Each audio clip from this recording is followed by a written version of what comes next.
Okay, good afternoon, Harlem.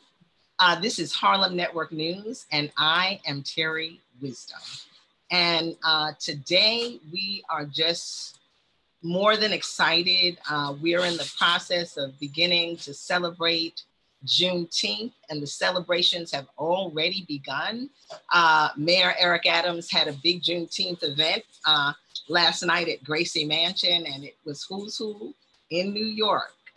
So amazing. And it's just amazing that the momentum has just picked up and that Juneteenth is a national holiday.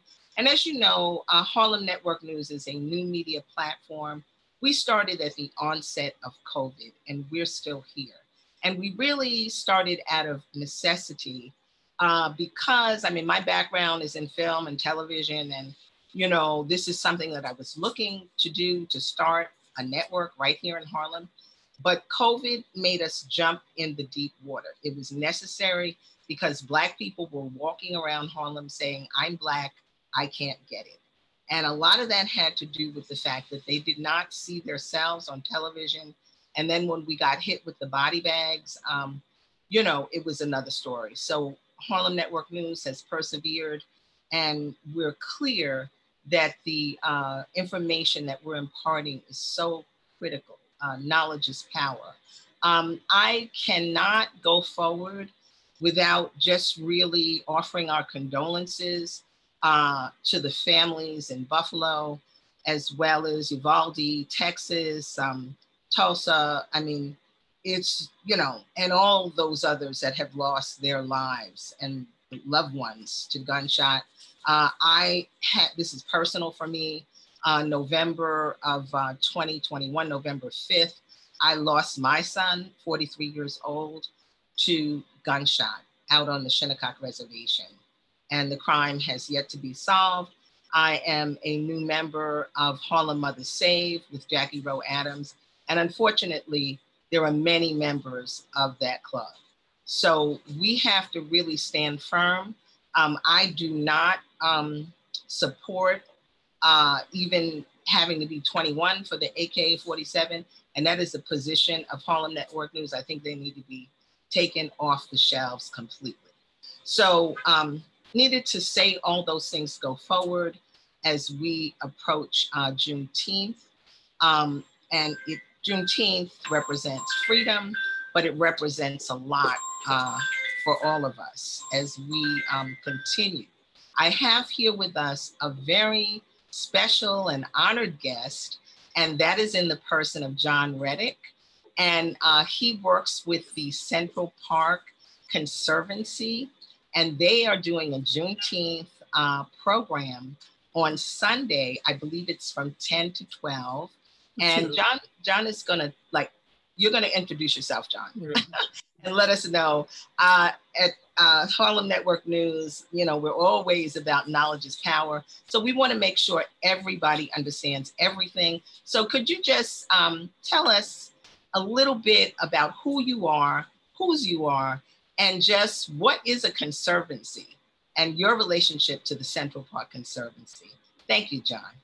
Thank you, Terri.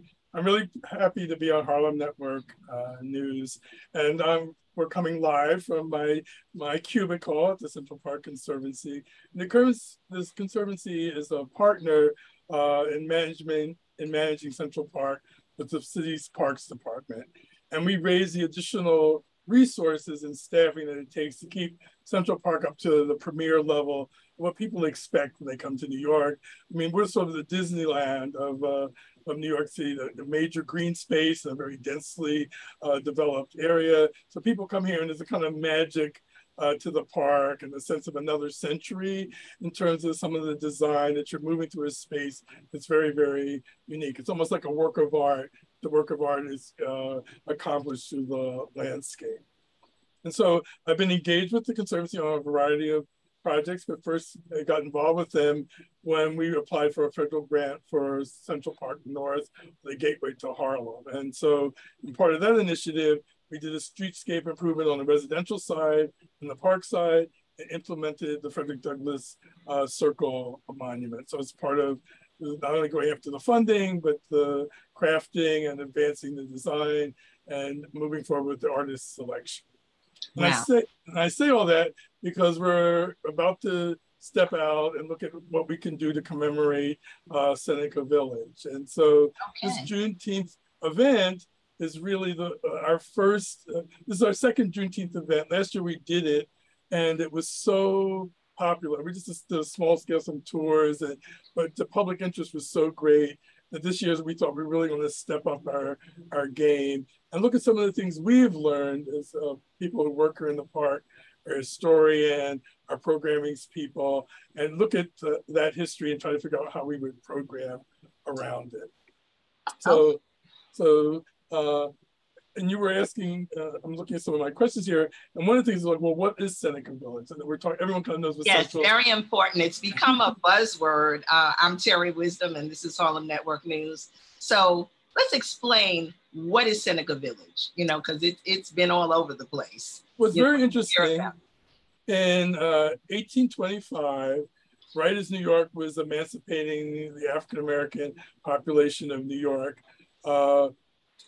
a church from in Lower Manhattan, Mother Amy Zion, and some of its members came up to look at land that was for sale in the area of what is now 8th Avenue, Central Park West, in the 80s, 85th Street, 82nd to like 85th Street.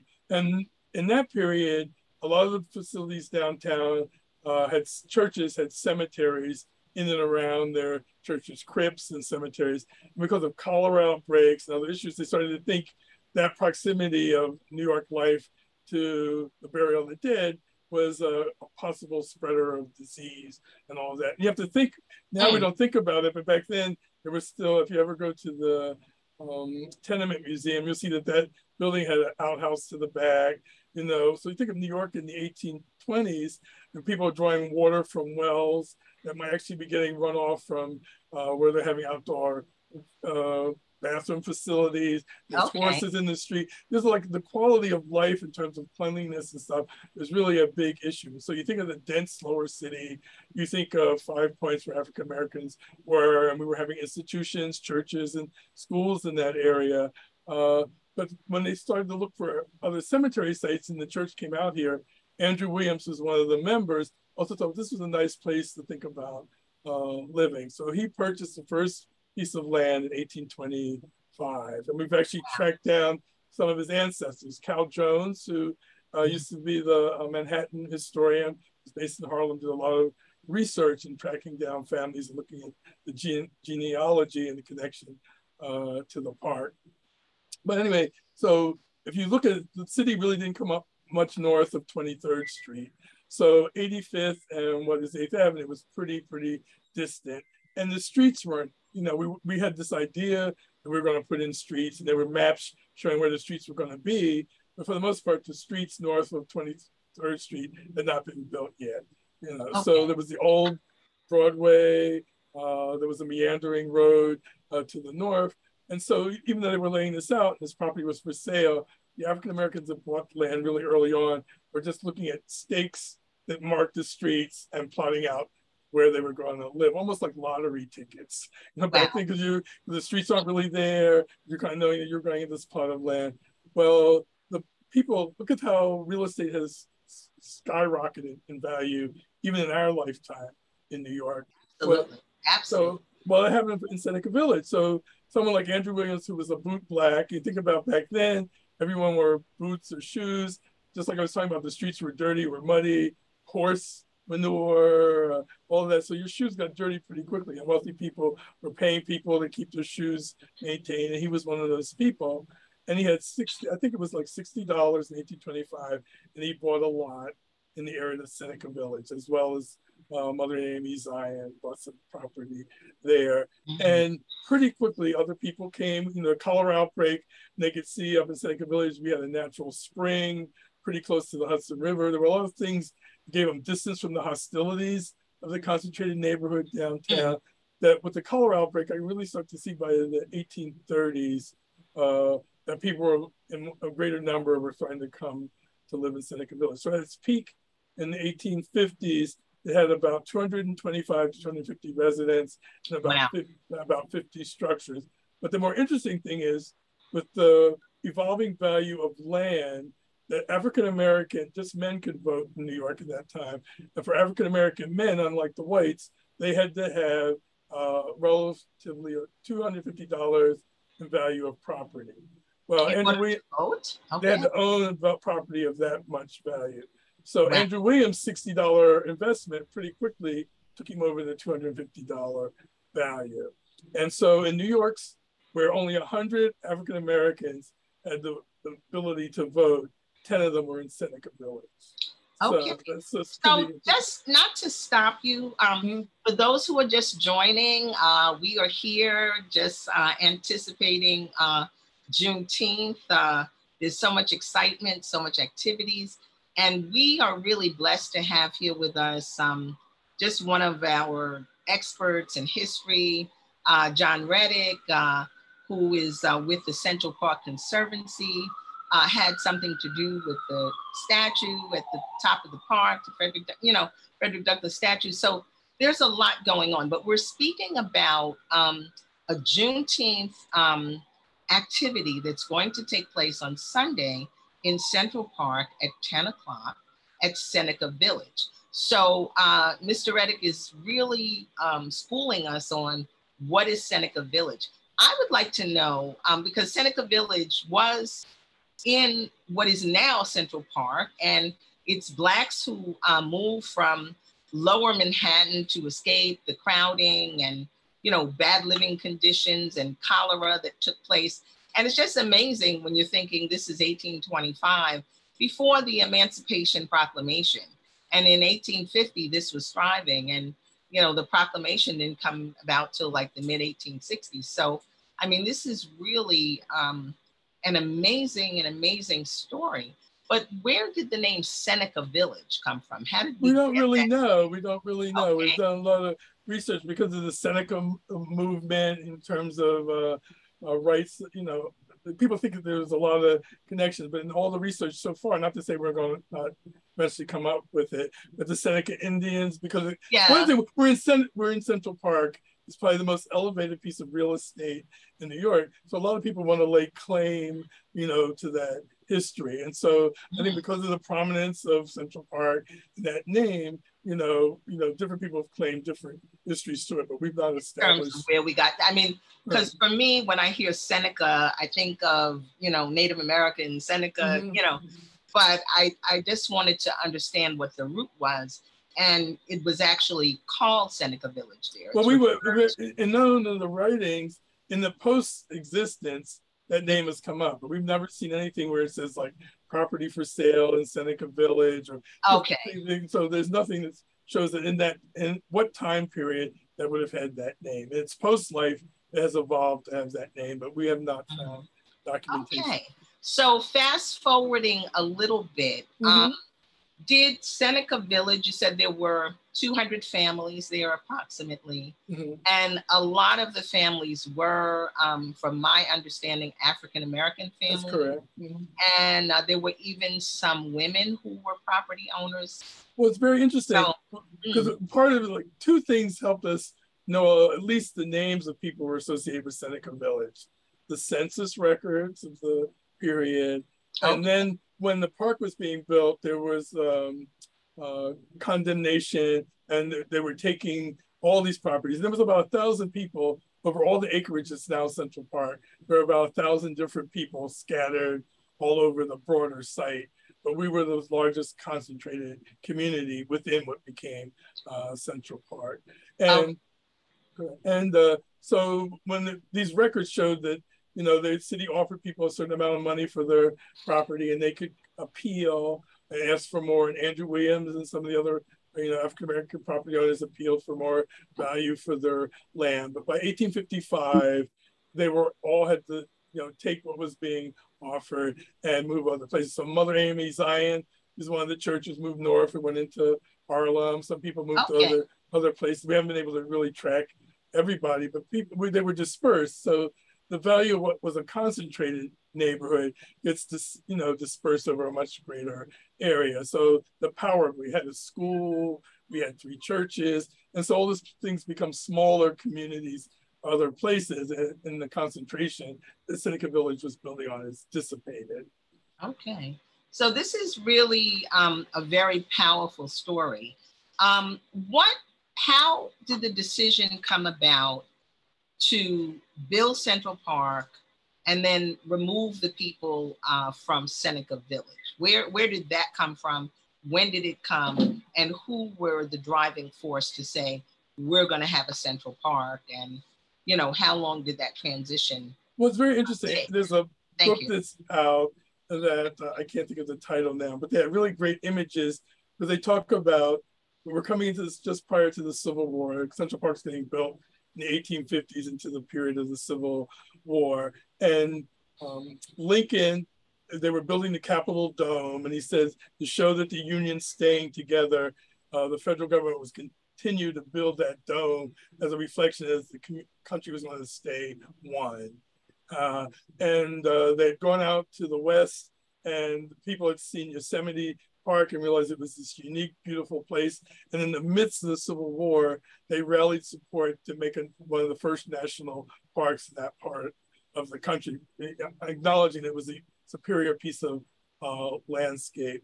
And in New York, the city fathers decided that for all the overcrowding and looking at the future, Central Park was just going to be streets and development. And they could see the city, even though it was down, around 23rd Street, was as far north as it really come in a major way. They realized with the density of population, there were a lot of poor people in the city that couldn't go to the country and other places.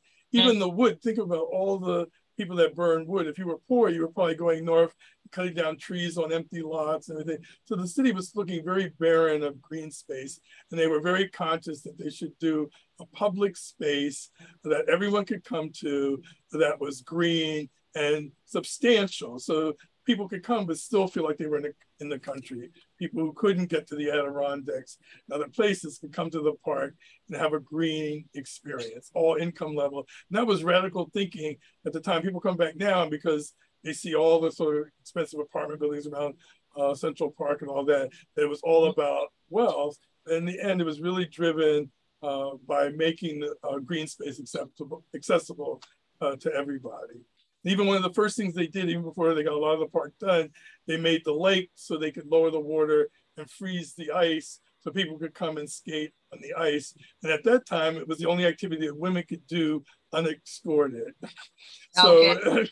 so it was always about people enjoying the park, but also having other people enjoy watching other people engage in the park. So most of the park-based recreational activities had to be something that other people who didn't do it could enjoy watching it. And ice skating was one of the first things.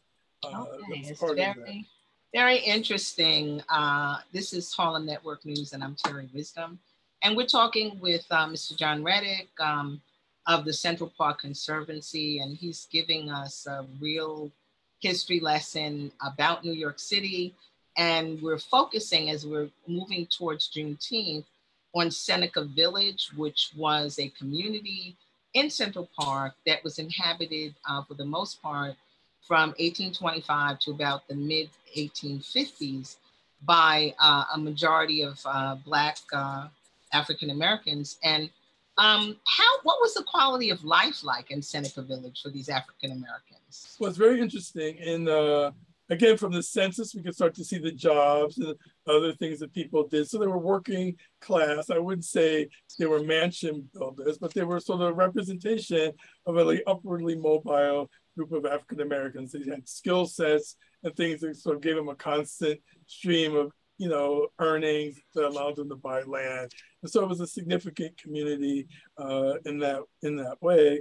And again, they were distant from downtown. So the hostilities were like a targeted community that when the city got upset about the African presence, they would, they set fire to St. Philip's Church and all these things when they were downtown, where in Seneca Village, they were sort of distant from being observed. So they could have their church and their school and not be like this kind of target community of Black people that the 5 Points experience was very different. And then having the water source, and during Colorado, that they have fresh water at a very high elevation, so the chance of it being contaminated and all that. So you can still see that water source. Summit Rock is still the highest point in Central Park. I can look west and see the Hudson River. And so landscape is something in history that doesn't survive in New York.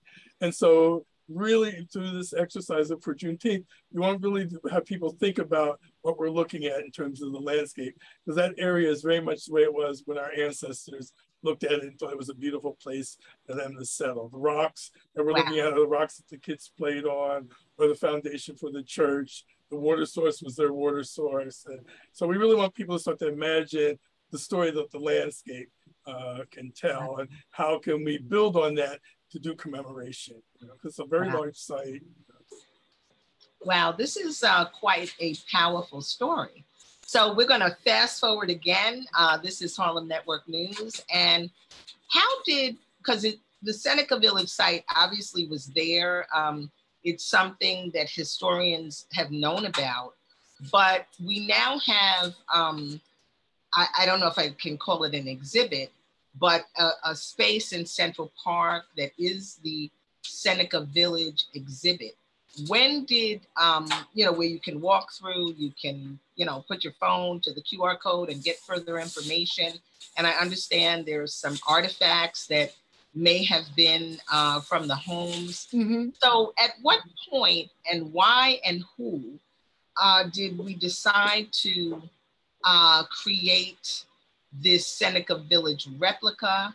How were you involved in this? And where are we going from here? What state is this Seneca Village site in currently? Well, here's where I feel like an OG. Okay. Because as a Harlem resident and just curious about New York City history, there was a show almost 20 plus years ago at New York Historical Society. And there had been some research. There was a book out related to pre-park, Central Park, that sort of acknowledged that there had been this neighborhood there.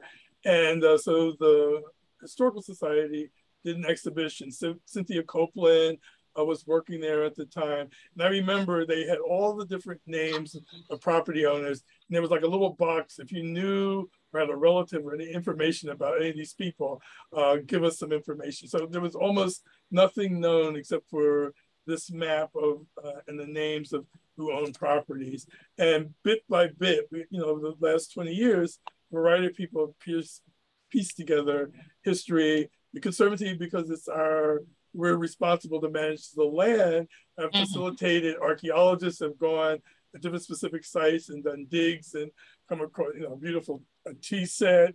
Realized people had a very middle class, blue tea set.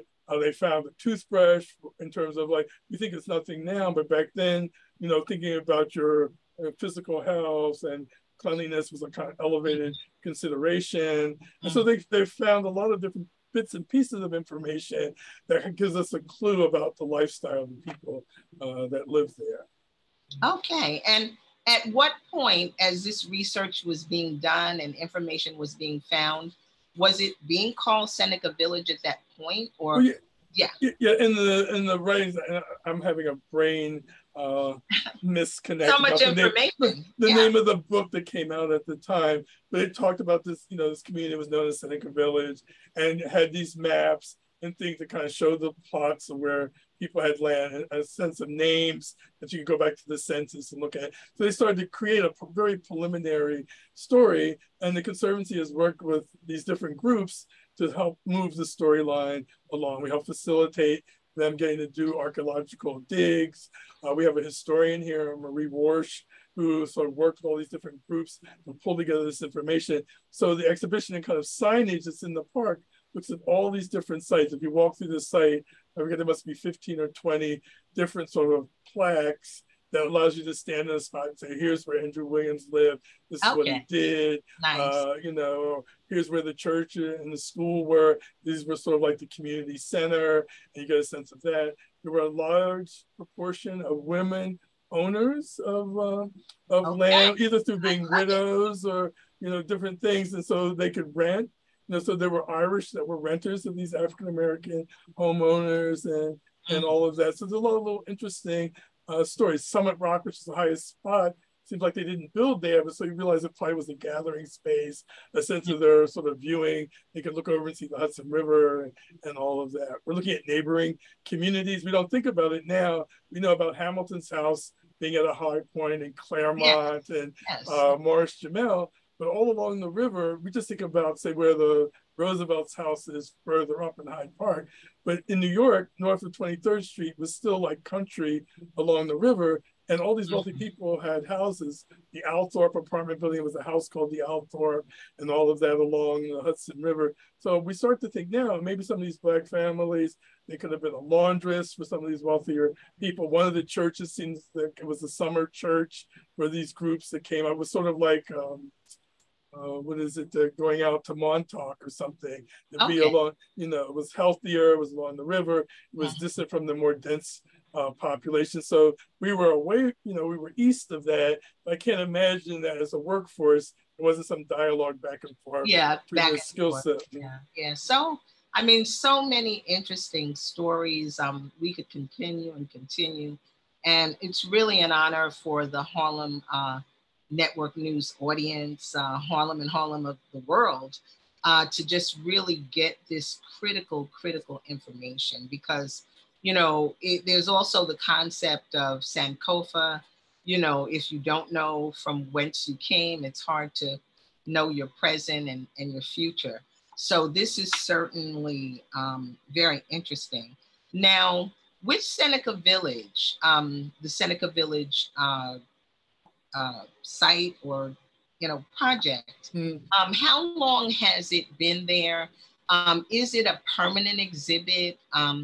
What are the circumstances of it? And why was the decision made to do Juneteenth at the Seneca Village site? I mean, it's kind of self-explanatory, but I want to hear from you, John Reddick, who is one of the major forces in this, as to why and who came up with the idea. Well, I mean, as history progressed, there was a lot of interest from the Parks Committee and Community Board 10 about sort of tracking and following how we were going to move forward. There was like one big main sign that kind of said, this is where Seneca Village was, and gave a little history. But it's over such a broad area that we thought, using some of the other information that we've kind of gathered, we could really give people a bigger overview as they navigated different parts of the area and tell them history. So Karen Horry, who's still on the Parks Committee, she's really instrumental with that committee. Yeah, she's the chair. Yes.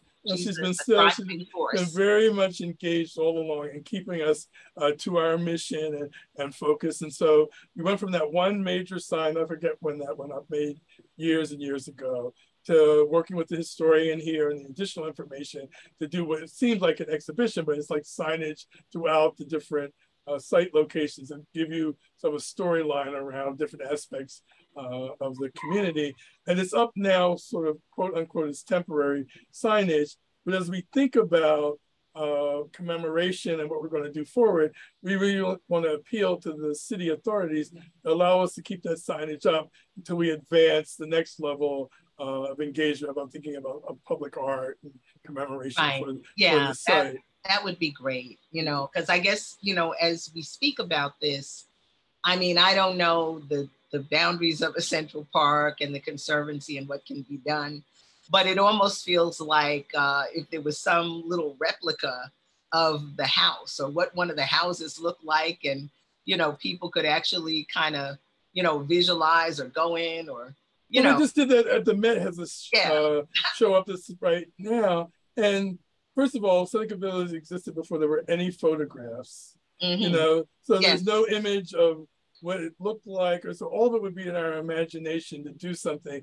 And I always feel like, why let one person define my imagination when the landscape can be provocative in a lot of different ways about thinking about that history. And the team here went out to Weeksville, which does have some houses of a slightly later period. And we feel like as African Americans, we have so few resources to tell our story that can really make people feel the energy of like what that story either generated or what it was like.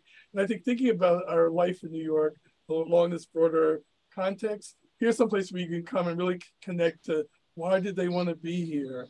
And from Summit Rock, I can see the drop off, even though you see the Plaza Hotel or whatever, if you imagine that isn't there, you realize how far downtown you could see and how safe they felt from the distance of downtown. I can see the Hudson River where they fished and maybe did trade or commuted getting downtown. There's always like in your bones story tied to the landscape, tied to the landscape that allows you to take your own imagination and start to think about what that is without me telling you what it is. Or 10 years from now, some historian comes up and says, well, it didn't look like that. You didn't make wood houses that way. Whatever, it allows you to always be enlightened in relationship to the unique thing that isn't in New York, and that's the landscape, you know. Yeah, so it's very, very interesting because I mean, I've been to the, you know, Hamilton House when it was on Convent, and then when they actually moved it, and we know it was originally on the water. So it's really an empowering thing to look at these houses. And I mean, I guess, you know, in that arena, photography was not happening, but, you know, there are photographs of the time. So, well, yeah, but there is the daguerreotype, for example, of the Lyons family. And so, and because they're very prosperous, you know, they're in their silks, they're in a daguerreotype, and they can trace that they were property owners. They owned land in Seneca Village, but they never lived there. And the property really was the women's father's, Mr. Marshall's property. So Mr. Lyons, I forget the other family, they're really moving ahead on the value of the land. It really was the Marshalls, you know, resource. And they just followed the value of the land, sold the land, and had a business downtown where they had a place for Black seamen to live in the area of the Seaport Museum, where they were burned out during the draft riots and had to leave. For me, that's a much more interesting place to do a statue or something to the Lyons, because no one thinks about Black people at the Seaport Museum within the shadow of City Hall and all that. They are prosperous because they did work the real estate network to put their investment in this facility that made them the target of the broader, more hostile community. And so that's where in our effort, we want some truisms about what Seneca Village is and not sort of a glorified, imagined history. So you look at those people, and because they look so prosperous, they think everyone in Seneca Village lived like a Vanderbilt or something. And that's not the power of Seneca Village. Was working class people owning a piece of land in New York that allowed them to vote and have a voice in government and all of that they wouldn't have had as regular people. And so that's the balancing act of what we're trying to do. Such a story, such history. And I'm glad that it's coming out. And if you could just also share within Central Park, is the Seneca Village the only like site or monuments or whatever it is to Black people or people of color? Well, my favorite thing that nobody knows, the next time you're at Grand Army Plaza, you're standing in front of the Plaza Hotel and you look at the southern tip of Central Park and you see that gold statue of Sherman on a horse. The woman who's holding the branch and standing in front of him is an African-American woman. Okay. And the glory of that is the artist had used her for a lot of other work. She's represented a lot of other of his work. As an artist, he was a great figurative sculptor. He couldn't do horses. He brought in another artist to do the horse. He didn't think he was an architect. He had Richard Morris Hunt design the base, and actually knowing that it was going to be gilded and the clarity of the race wouldn't be seen in the gilding. He was a subversive artist by wanting, in the time where if he said she was African-American outright, he probably would have never let her be there.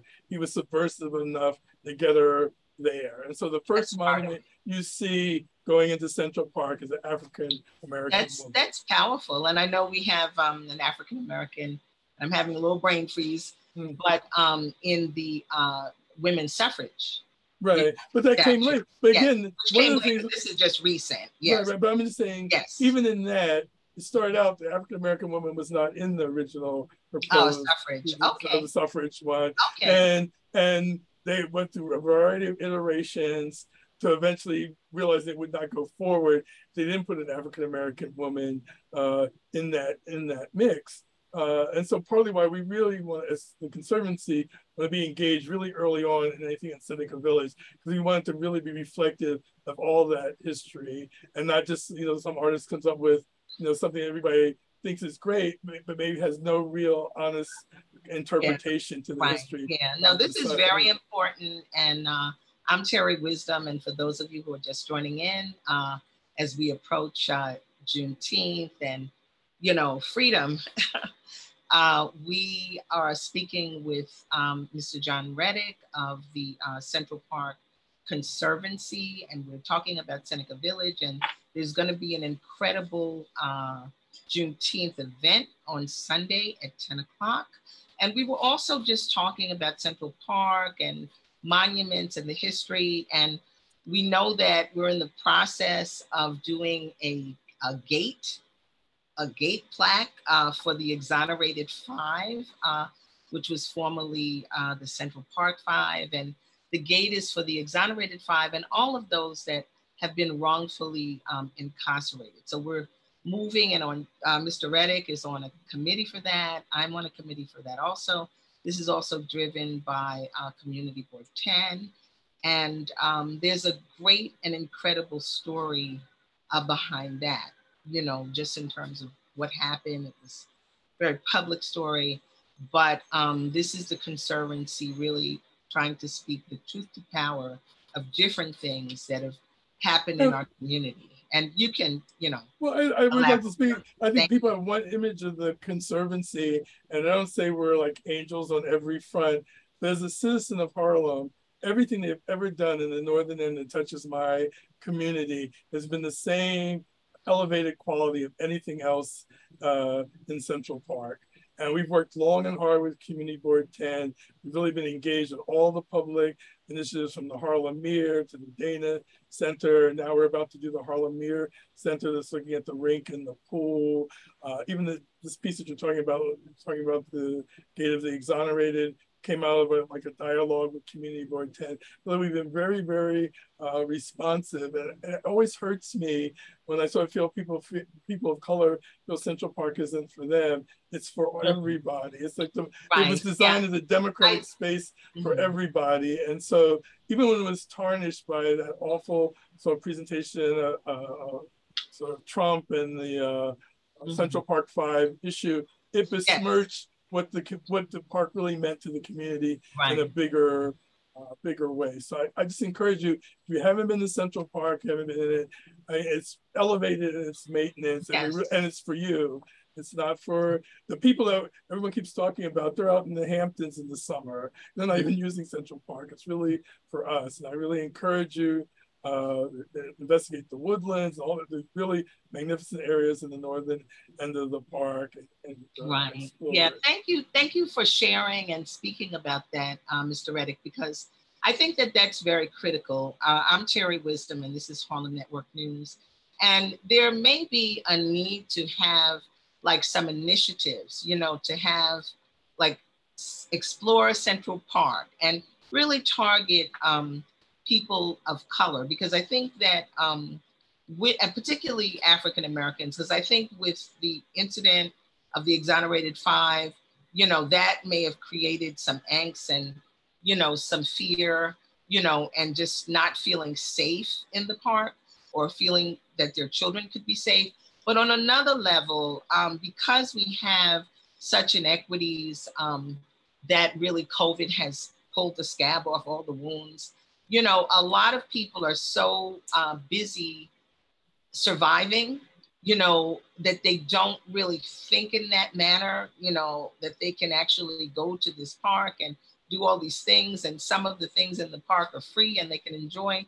So there has to be I think, just as a media person, and, this is a part of what Harlem Network News is about. There has to be a retooling, a re-education, a sharing, so that there is a coming together of New Yorkers to be able to enjoy New York. Because we know, and it's not even only in the African-American communities, there are some places in New York City that people never go off their square block. You know, I mean, that's a reality all across the city. Why so don't they? There's like, I always encourage curiosity. People are coming from all over the world to come to New York. And if you have no money, you know, I don't encourage jumping the turnstile. But if you just have one token, you can go down to the Staten Island, to the end of Manhattan, and get on the Staten Island ferry for free and cruise past the Statue of Liberty.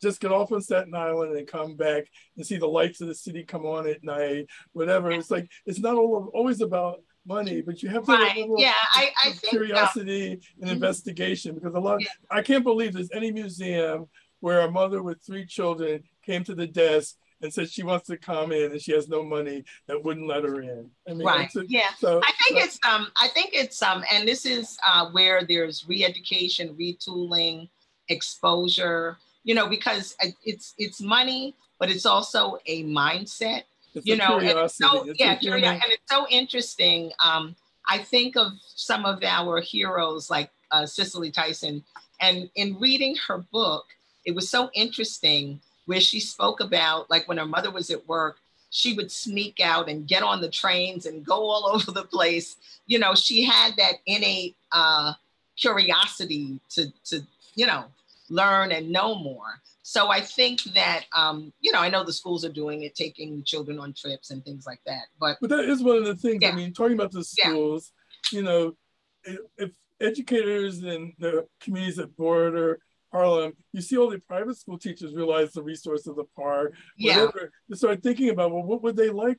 You know, I think we'd be more than willing to be accommodating if there was a kind of concerted program within the education system in Harlem, whatever the concept, can we use the park for these reasons? We've got to work on it. And I you know, I was fortunate, you know, these are alternative schools prior to the other kinds of schools that are happening now, charters and this and that.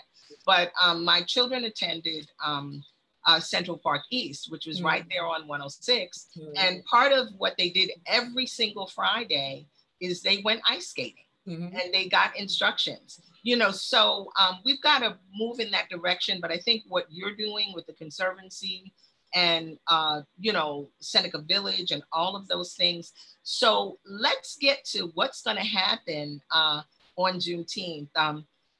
What are some of the activities that are going to happen that really people can tune into? And, you know, so just tell us the activities. And then as we're nearing the end of the time, let us know how they can find out more about it. And do they need a ticket? Like, what has no ticket, it's free. Don't even think about money. Every aspect is absolutely free.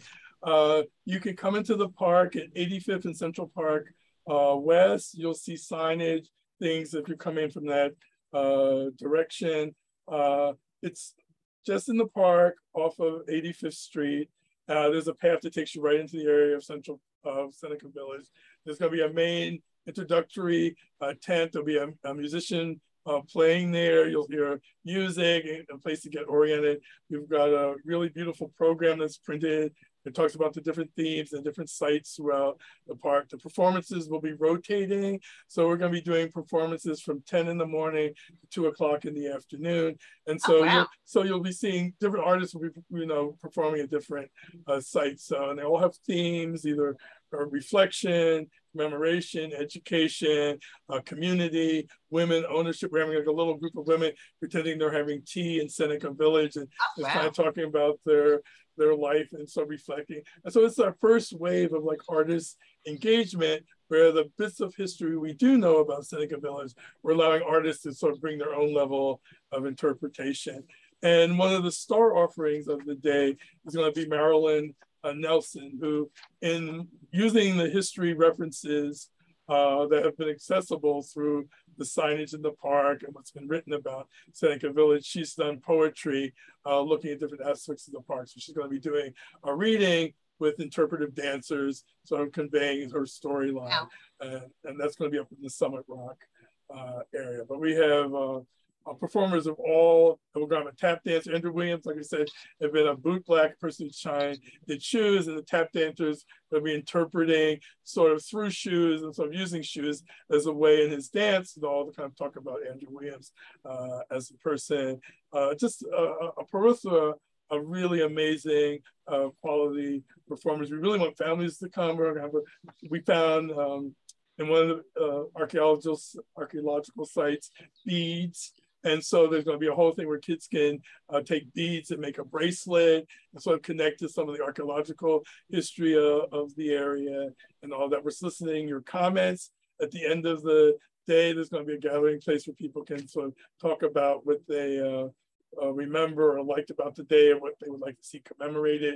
And that's going to start to be the base of sort of our looking going forward. We're going to document it very much. We're trying to keep it very family oriented. We've really targeted Harlem and the Upper West Side area as the community to come out for this. So I really encourage you to come, and I think it's going to be a wonderful day. We're looking like we're having great weather.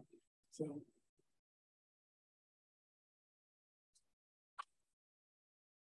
I'm actually muted. Sorry about that. Yeah, I'm sorry. Yeah, so we're looking forward to this. And can you just give the times again, Mr. Reddick? Okay, this is Harlem Network News, and we're talking about the Juneteenth program at Seneca Village in Central Park, where you can enter on West 85th Street, and I think there'll be signage or people to direct you to where to come, and it's gonna just be a great day. So can you just tell them, is there like a website or, you know? If you go to the Central Park Conservancy, Central Park, I don't know what the website number. If you just type in Central Park and Juneteenth, the event will come up. It gives you information about all the performers and sort of the location of the activities. But again, the main entrance is going to be from 85th and Central Park West, so it's not far from the Broadway line or the line that goes up 8th Avenue. Frederick Douglass Boulevard. And the performances start at 10. It will be running from 10 to 2 o'clock. And it's going to be rotating performances at all the various different sites. So there'll be several of them going on at the same time. And so you'll have, over that period of time, you have a chance to see a lot of the different artists. So it's going to be a really wonderful experience for families. It's Father's Day, so dads, yes, a place to come spend time with your kids in the park. We're going to have beautiful weather. It's beautifully shaded area. If you haven't been, I think it'll be a great experience. Okay, it's I'm I'm empowered just listening to what you're saying, and I know that a lot of thought and energy went into really planning this, and it's just so powerful that now this year for Juneteenth, like you said, it's Father's Day, but it's also very empowering because it's the first year that it's actually the national holiday on Monday. So there's just a lot of activity, a lot of friends. Yeah, you think it was Christmas. I mean, the calendar is very packed. And I'm sure other people are doing wonderful things. Right. This is the best. Well, we're hoping, and I know you said you're not live streaming it. We're kind of one foot in COVID, one foot out. But we probably you're going to have some documenting, and we'll probably be able to get to a site and see it, because now that's the whole thing. There's so many, I'm concentrating a little bit on Harlem, but we know that tomorrow at 11 o'clock in the morning, there's a parade and a festival. The Masjid Malcolm Shabazz on 116th, they have been celebrating Juneteenth for 29 years. So they are having the parade, which will go across 116th, up Frederick Douglass, down 125th, and then back down Malcolm X, where the festival will take place on 116th.